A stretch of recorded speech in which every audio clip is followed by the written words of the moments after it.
Hi there, welcome to Bible Slash Chat. Gus, hi. Hi. How are you? Good.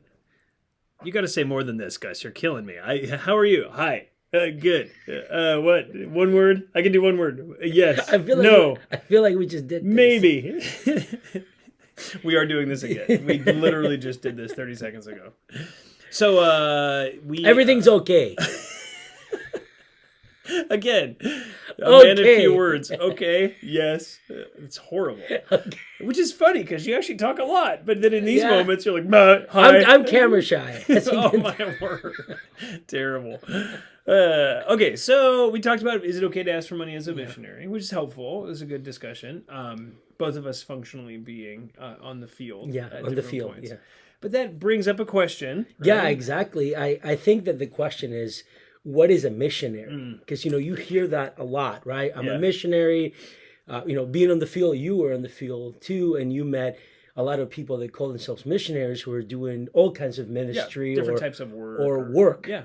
Not so much. So they were bivocational. They were bringing some kind of clean water or some kind of training ministry, or they were itinerant. They were going from country to country doing different things. Sports ministry. Yep. I met a lot.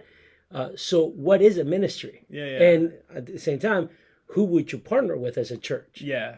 So this is super, super important. And I think we do get the word missionary has come to mean just anyone who goes overseas. And usually it's really funny. I think we sort of think about real missionaries as people that are in the third world. Yeah. So people who are in Africa, Southeast Asia, Asia, Asia. The 1040 window. The 1040 window, basically that entire band, plus sub-Saharan Africa. So you have basically these places that are third world.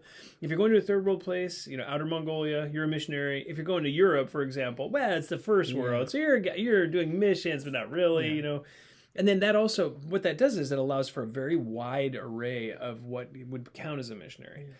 So like you said, clean water projects and sports ministries and all sorts of different things.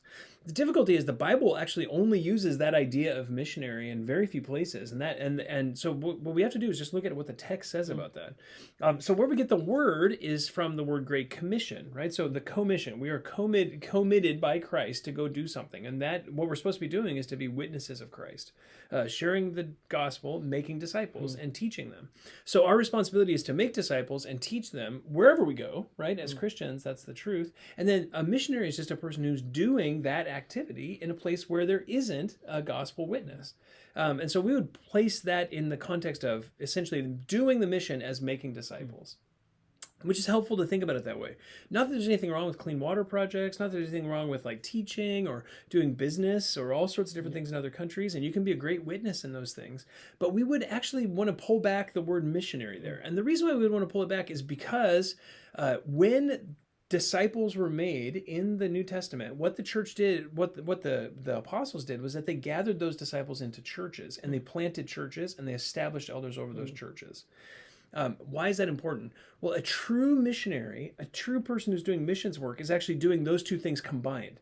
They're making disciples, and then they're gathering those disciples into churches and establishing churches in places where there are not gospel preaching churches. So a true missionary doesn't have to go to the third world. They're just going to a place where there isn't easy access to a gospel preaching church. So that could be in places like Spain, where there are regions in Spain, like you were telling me, where there's no gospel preaching church for a 2-hour drive, right? Or if you're going to Winnipeg, Canada, right, where there's no gospel preaching church that we're aware of. So we need someone to go there and plant a church in that place because there used to be, but there aren't any churches there. Which helps us in terms of understanding what a missionary truly is, because Paul himself, who's the greatest missionary probably who ever lived, planted tons of churches in Turkey, in Asia Minor. But when Paul went on his first missionary journey, he actually went to his hometown, to Tarsus. So he would have had an accent, a Greek accent, when he spoke Greek, and he went to a place where everyone had the same accent as him. He was probably just a few miles from his hometown when he started planting churches in cities through Asia Minor. So when we think about missions, we don't need to think about going overseas. You don't need to think about sanctification by aviation, all the other things that get attached to missions.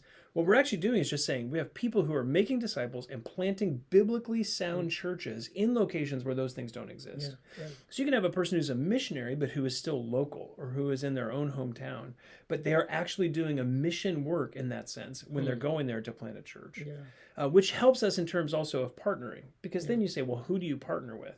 Well, it's not wrong to partner with a person who's doing clean water, things like that. But as a church, we would see that our responsibility as a church is to fulfill the Great Commission. And to do that, what do we want to do? Well, we want to make disciples and plant biblically sound gospel preaching churches.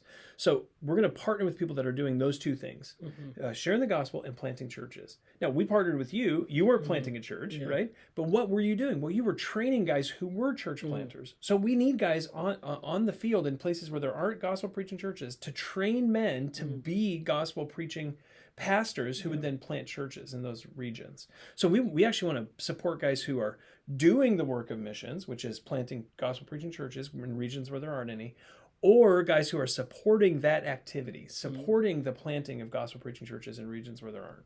And that's really where we would stop the support. We wouldn't go any further than those two things. Because honestly, those are the things that Christ has called us to in the New Testament.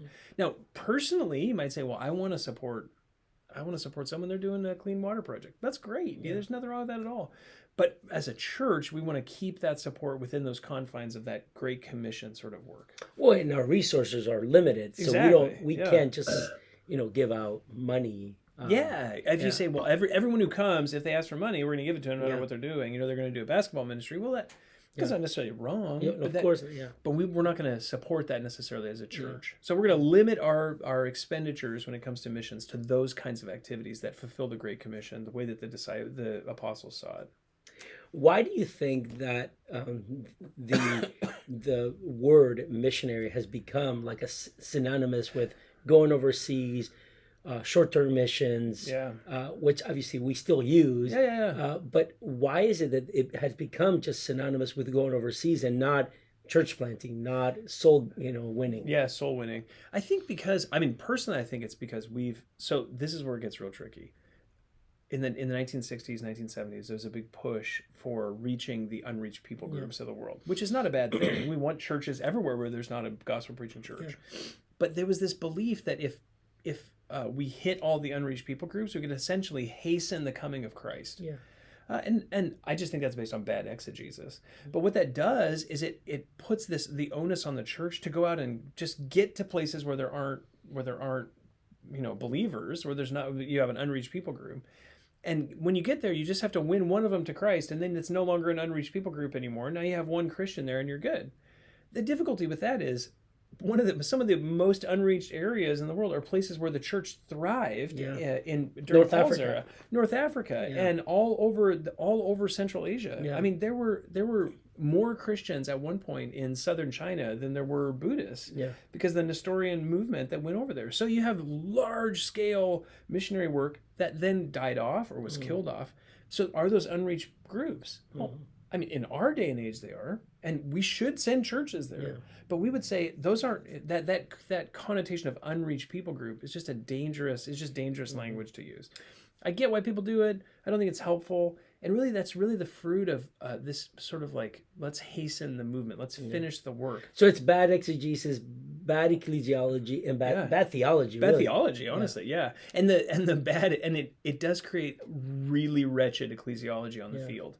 Because then it's no longer about, are we planting a gospel preaching church? Are we biblically minded in how the church is growing there? No, it's actually the other way around. Now we don't care about the church. We just want to get there, play basketball with enough people, and hopefully someone comes to Christ, then I'm good to go. Arminianism going wild. It really is. I mean, the saddest way. So that's where we would say, I think that's where it went off the rails a little bit.